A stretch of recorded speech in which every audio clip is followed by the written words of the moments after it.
Over the course of the election campaign, now 26 days in, we've been profiling undecided Canadian voters. What are the issues on their minds? How are they going to make their voting decision? And as part of those conversations, you met my next guest a few weeks ago, Callum La Roi. He's a student at the University of Alberta. He's actually prepping for finals, so I'm very thankful that he's giving us some time this morning. He's in Edmonton. We wanted to reconnect with him. So Callum, welcome back. It's good to see you. Good to see you too, Heather. When we first spoke and when we met you, Callum, you were undecided. You were sort of between Liberal and NDP and casting your ballot. And I'm just wondering this morning, have you made a decision at this point? I have made a decision today, yeah.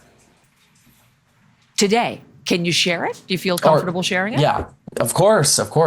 Yeah, I've decided on the NDP, and the reason is I'm not specifically because of the leaders, but because of my local representative, who has the best chance of winning on the center left, and she's been a great representative. So that's kind of why I'm voting for NDP, not because of what Jagmeet Singh has said or done, but because what my local representative has offered.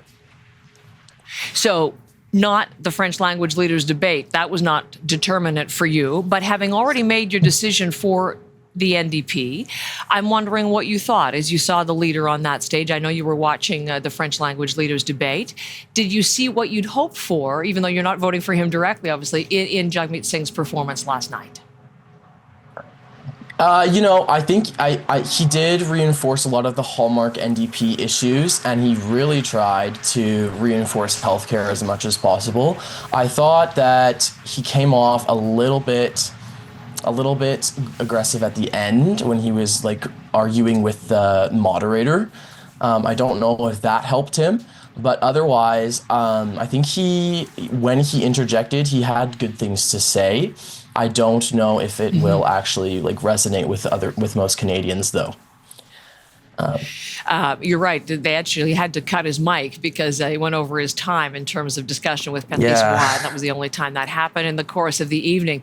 So nothing to sway your vote, having already decided that you're going NDP. Let me ask your opinion on what you saw of the other leaders, and I'm thinking particularly of Pierre Poilievre, because when we spoke first, I remember you told me, you said you really haven't liked his tone, and particularly when he said things like Canada is broken. So there's been a concerted effort to change that approach, to soften the edges. How did he come across to you last night? Yeah, Pierre Poilievre, I think there was a clear concerted effort to change the way he sounded last night. A lot of the things he's been saying on the campaign trail, not mentioned at all. Nothing really about, Carney being a banker or the Brookfield, maybe to avoid him snapping back about, your own candidates supported Brookfield themselves. But I think Andrew Coyne said something last night that was really interesting, which was you can't just change, what you've been saying for the entire campaign in one night and expect Canadians to flip like a switch and, change their tone. So I wonder if he's running out of time here.